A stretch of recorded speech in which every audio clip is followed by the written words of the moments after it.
Научные исследования в медицинской сфере постоянно совершенствуются, появляются новые технологии диагностики и методы лечения.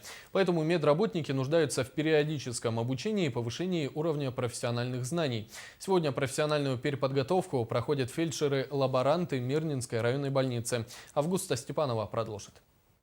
Фельдшер-лаборант берет анализы, и гемоглобин показывает менее 120 грамм на литр. Владимир Гагарин – врач-эндокринолог высшей квалификационной категории, кандидат медицинских наук, профессор Российской академии. По государственному контракту он проводит выездные тематические курсы для фельдшеров-лаборантов Мирнинской центральной больницы. Это обучение требования нашего нового времени.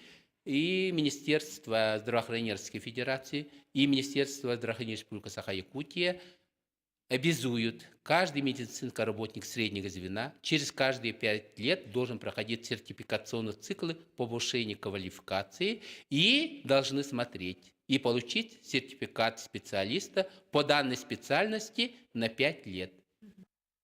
От качества подготовки фельдшеров-лаборантов зависит точность диагноза, обследования, а значит и лечения. Именно поэтому медработники, вне зависимости от стажа и мастерства, проходят обязательное обучение. Лекции очень познавательные, много интересного находим, потому что через каждые 5 лет у нас происходит это повышение своей квалификации.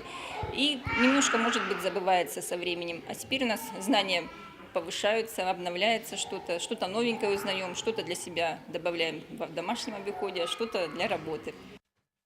По итогам курсов, а это более 100 академических часов, медработники сдают экзамены, установленные учебным планом. Если они подтвердят свою профессиональную компетентность, им выдадут соответствующие сертификаты.